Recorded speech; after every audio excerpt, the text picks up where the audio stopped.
20,214 government MBBS seat ലഭിച്ചിട്ടുണ്ട്. And ഈ ഒരു ഫസ്റ്റ് അലോട്ട്മെന്റിൽ തന്നെ 24,188 കിട്ടിയത് വളരെ ഹാപ്പി ആയിട്ടുള്ള ഒരു കാര്യമാണ്.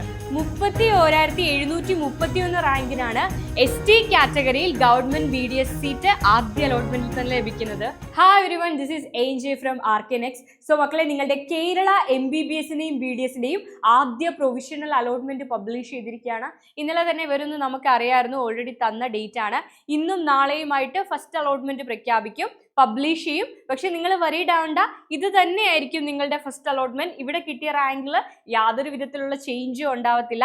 ആൻഡ് എന്തെങ്കിലും പരാതികൾ ഉണ്ടെങ്കിൽ ഇന്ന് ഈവനിങ് 3 മണിക്ക് മുൻപായിട്ട് നിങ്ങൾ കീമിന്റെ വെബ്സൈറ്റിൽ, എൻട്രൻസ് കമ്മീഷണറുടെ വെബ്സൈറ്റിൽ ആ പരാതികൾ അറിയിക്കേണ്ടതാണ്. ഓക്കെ അല്ലേ? അപ്പൊ ഇന്നും നാളെയുമായിട്ട് ഫസ്റ്റ് അലോട്ട്മെന്റ് വരും. ഇത് തന്നെയാണ് ഫസ്റ്റ് അലോട്ട്മെന്റ്, പേടിക്കേണ്ട. പക്ഷേ ഫസ്റ്റ് അലോട്ട്മെന്റ് എന്ന് ഒഫീഷ്യൽ ആയിട്ട് വന്നതിന് ശേഷം മാത്രമേ കോളേജിൽ പോയി ജോയിൻ ചെയ്യാനായിട്ട് നിങ്ങൾക്ക് സാധിക്കൂ. പ്രൊവിഷണൽ കിട്ടിയാൽ നിങ്ങൾക്ക് സീറ്റ് കിട്ടി, നിങ്ങൾ 100% ഉറപ്പിച്ചോ, ഇത് തന്നെയാണ് നിങ്ങളുടെ സീറ്റ്. നിങ്ങളുടെ ഡേറ്റയിലും ഡോക്യുമെന്റ്സിലും കാര്യങ്ങളും ഒന്നും പ്രശ്നമില്ല എന്നുണ്ടെങ്കിൽ ഇത് തന്നെയായിരിക്കും നിങ്ങളുടെ റാങ്ക്. ഇത് കിട്ടിയ ആൾക്കാർക്ക് സീറ്റ് 100% ഉറപ്പിക്കാം. എന്നാൽ നിങ്ങളുടെ ഡോക്യുമെന്റ്സിലോ കാര്യങ്ങളോ എന്തെങ്കിലും മിസ്റ്റേക്ക് ഉണ്ടെങ്കിൽ മാത്രമാണ് സീറ്റ് നഷ്ടപ്പെടുക. ബട്ട് നിങ്ങൾക്ക് കോളേജിൽ പോയി ചേരണമെങ്കിൽ ഇന്നോ നാളെയോ ആയിട്ട് ഫസ്റ്റ് അലോട്ട്മെന്റ് പബ്ലിഷ്ഡ് എന്നുള്ള ഒരു കാര്യം ഒഫീഷ്യലായിട്ട് പബ്ലിഷ് ചെയ്താൽ മാത്രമേ നിങ്ങൾക്ക് കോളേജിൽ പോയി ജോയിൻ ചെയ്യാൻ പറ്റൂ. ഇപ്പോൾ വന്നിരിക്കുന്നത് പ്രൊവിഷണൽ ആണ് എന്ന് കരുതി ഇത് യഥാർത്ഥമല്ല എന്ന് കരുതണ്ട. യെസ്, ജോയിൻ ചെയ്യണമെങ്കിൽ ഫസ്റ്റ് ഒഫീഷ്യൽ ആയിട്ട് വരണം. അത് ഇന്നും നാളെയുമായിട്ട് വരും. യെസ്, പക്ഷെ ഇത് വെച്ചിട്ട് നിങ്ങളുടെ സീറ്റ് നിങ്ങൾക്ക് 100% ഉറപ്പിക്കാൻ സാധിക്കും. ഓക്കെ അല്ലേ? യെസ്. അപ്പൊ കഴിഞ്ഞ തവണ ഒരു പ്രൊവിഷണൽ അലോട്ട്മെന്റ് വന്നിരുന്നു. ആ വന്ന സമയത്ത് അത് ക്യാൻസൽ ചെയ്തു, കുറച്ചൊന്ന് ഡേറ്റ് എക്സ്റ്റെൻഡ് ചെയ്യാൻ വേണ്ടിയിട്ടാണ്. പല കാറ്റഗറിക്കും അതേ റാങ്ക് തന്നെയാണ് ഇത്തവണത്തെയും ക്ലോസിംഗ് റാങ്ക്. അതിൽ വലിയ മാറ്റം വരില്ല എന്ന് അന്നേ നമ്മൾ പറഞ്ഞ കാര്യമാണ്. കഴിഞ്ഞ തവണ വന്ന അലോട്ട്മെന്റുമായിട്ട് ഏകദേശം സിമിലർ ആണ്. ചില ആളുകൾക്ക് മാത്രമാണ് അങ്ങോട്ടേക്കും ഇങ്ങോട്ടേക്കും സീറ്റ് നഷ്ടപ്പെട്ടിരിക്കുന്നത്. അത് ആർക്കൊക്കെയാണെന്ന് നമുക്ക് നോക്കാം. ഗവൺമെന്റ് MBBSന്റെയും ഗവൺമെന്റ് BDSന്റെയും ക്ലോസിംഗ് റാങ്ക് നമ്മൾ കാണാൻ പോവാണ്. സോ സെക്കൻഡ് അലോട്ട്മെന്റിന് നിങ്ങളുടെ സാധ്യത നിങ്ങൾക്ക് മനസ്സിലാവും. ഓപ്പൺ കാറ്റഗറി 697 റാങ്ക് വരെ ലഭിച്ചിട്ടുണ്ട്. ഈഴവ 1627 വരെ കിട്ടിയിട്ടുണ്ട്. മുസ്ലിം 916 റാങ്കിന് വരെ ഒരു ഗവൺമെന്റ് MBBS സീറ്റ് ലഭിച്ചു. LA 3296, DV 6514, VK 2556, backward Hindu 1902, backward Christian 2674, KN 9811 റാങ്കിനും ആദ്യ അലോട്ട്മെന്റിൽ തന്നെ അഡ്മിഷൻ സീറ്റ് ലഭിച്ചു കഴിഞ്ഞു. യെസ്, 20,214 റാങ്കിന് KU കാറ്റഗറിയിൽ ഗവൺമെന്റ് MBBS സീറ്റ് കിട്ടിയിട്ടുണ്ട്. SC കാറ്റഗറിയിൽ 14,160നും ST കാറ്റഗറിയിൽ 24,188 തന്നെ ആദ്യ അലോട്ട്മെന്റ് ലഭിച്ചു കഴിഞ്ഞു. വളരെ ഹാപ്പി ആയിട്ടുള്ള കാര്യമാണല്ലേ? കാരണം അടുത്ത അലോട്ട്മെന്റിൽ ഇനി സെക്കൻഡും തേർഡും ഒക്കെ വരാനുണ്ട്. അപ്പോൾ ഒരു 25,000 റാങ്കുകാർക്കൊക്കെ വളരെ വലിയ പ്രതീക്ഷയാണ്. EW ഇക്കണോമിക്കലി വീക്കർ സെഷനിൽ 2,842 റാങ്കിന് വരെ ഗവൺമെന്റ് MBBS സീറ്റ് ലഭിച്ചു. ഓക്കെ, ഇനി ഗവൺമെന്റ് BDS നമുക്ക് നോക്കാം. 6 കോളേജുകളാണ് ഗവൺമെന്റ് സെക്ടറിൽ BDSനുള്ളത്. 12 കോളേജുകളാണ് MBBSനുള്ളത്. ഓക്കെ, ഗവൺമെന്റ് BDS നോക്കുകയാണെങ്കിൽ ഓപ്പൺ കാറ്റഗറിയുടെ കട്ട് ഓഫ് വന്നിരിക്കുന്നത് 3,473 ആണ്. ഗവൺമെന്റ് ഡെന്റൽ കോളേജ് ആലപ്പുഴയിലാണ് അഡ്മിഷൻ ലഭിച്ചിരിക്കുന്നത്. അതേപോലെ 3,461 കണ്ണൂരും, 3,399 ഗവൺമെന്റ് ഡെന്റൽ കോളേജ് കോട്ടയത്തും, 3,237 തൃശ്ശൂരും, 2,897 തിരുവനന്തപുരത്തും, 2,555 കോഴിക്കോടും അഡ്മിഷൻ ലഭിച്ചു. Ezhava കാറ്റഗറിയുടെ closing rank 4,828.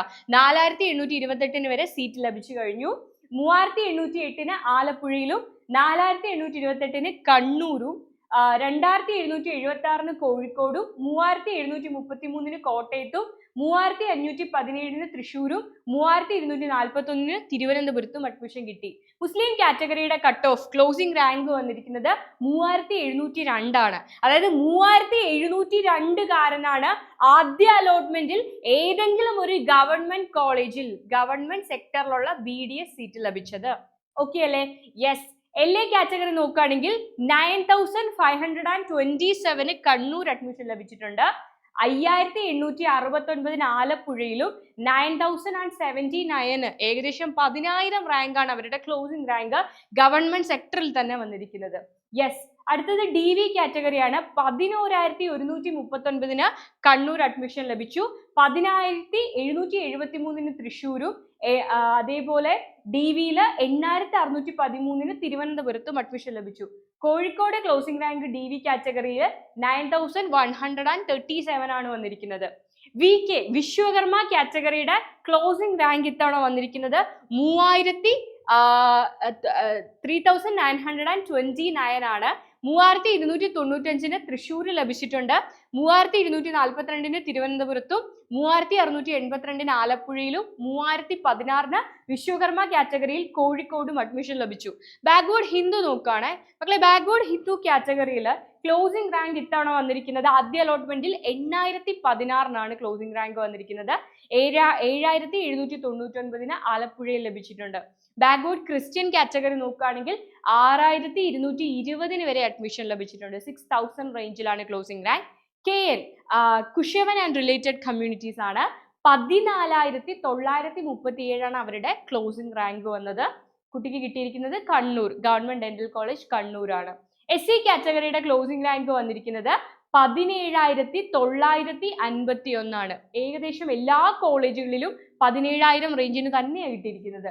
ആലപ്പുഴയിൽ 17,740, കോഴിക്കോട് 15,487, കണ്ണൂര് 17,951, കോട്ടയത്ത് 17,353, തൃശ്ശൂര് 17,209, ട്രിവാൻഡ്രത്ത് 17,221. ഏകദേശം 17,000 റേഞ്ചുകാരാണ് എല്ലാ കോളേജിലും. എസ് ടി കാറ്റഗറിയുടെ ക്ലോസിംഗ് റാങ്ക് വന്നത് 31,731 ഗവൺമെന്റ് BDS സീറ്റാണ്. കണ്ണൂരാണ് കുട്ടിക്ക് ലഭിച്ചിരിക്കുന്നത്. അതേപോലെ 31,374 എസ് ടി കാറ്റഗറിയിൽ ഗവൺമെന്റ് BDS സീറ്റ് ആദ്യ അലോട്ട്മെന്റിൽ തന്നെ കിട്ടി. ആലപ്പുഴയിലാണ് കിട്ടിയിരിക്കുന്നത്. യെസ്, ഇക്കണോമിക്കലി വീക്കർ സെഷന്റെ ആദ്യ അലോട്ട്മെന്റിന്റെ ക്ലോസിംഗ് റാങ്ക് 6,230. അപ്പൊ 6,230 വരെ ഗവൺമെന്റ് BDS സീറ്റ് ലഭിച്ചിട്ടുണ്ട്. യെസ്, അപ്പോൾ ഇത്രയും കാര്യങ്ങളാണ് ഗവൺമെന്റ് മേഖലയിലുള്ള MBBSന്റെയും BDSന്റെയും ക്ലോസിംഗ് റാങ്ക്. അപ്പൊ അത് എന്തിനാണ് പറഞ്ഞതെന്ന് ചോദിച്ചാൽ, സെക്കൻഡ് അലോട്ട്മെന്റിൽ ഇനി ആർക്കൊക്കെ പ്രതീക്ഷയുണ്ട്, ഏകദേശം ഫസ്റ്റ് അലോട്ട്മെന്റിൽ ആർക്ക് വരെ കിട്ടിയെന്ന് അറിഞ്ഞാലല്ലേ നിങ്ങൾക്ക് സാധ്യതയുണ്ടോ എന്ന് നിങ്ങൾക്ക് മനസ്സിലാക്കാൻ സാധിക്കൂ. അപ്പൊ ഞാൻ വീണ്ടും പറയുകയാണ്, ഈ ഒരു അലോട്ട്മെന്റ് ഇന്നോ നാളെയോ വരും. ഫസ്റ്റ് അലോട്ട്മെന്റ് ഇത് ഫസ്റ്റ് പ്രൊവിഷണൽ അലോട്ട്മെന്റ് ആണ്. സീറ്റ് നിങ്ങൾക്ക് ഉറപ്പിക്കാം, പക്ഷേ നിങ്ങൾക്ക് കോളേജിൽ പോയി ജോയിൻ ചെയ്യണമെങ്കിൽ ഫസ്റ്റ് അലോട്ട്മെന്റ് പബ്ലിഷ്ഡ് എന്നുള്ള ഒരു നോട്ടിഫിക്കേഷൻ വരണം. അത് ഇന്നോ നാളെ ആയിട്ട് വരും. യെസ്, അപ്പോൾ അതിന് വേണ്ടിയിട്ട് വെയിറ്റ് ചെയ്യുക. എല്ലാ ഡോക്യുമെന്റ്സും തയ്യാറാക്കി വെക്കുക. നമുക്ക് വീണ്ടും മീറ്റ് ചെയ്യാം. ബൈ.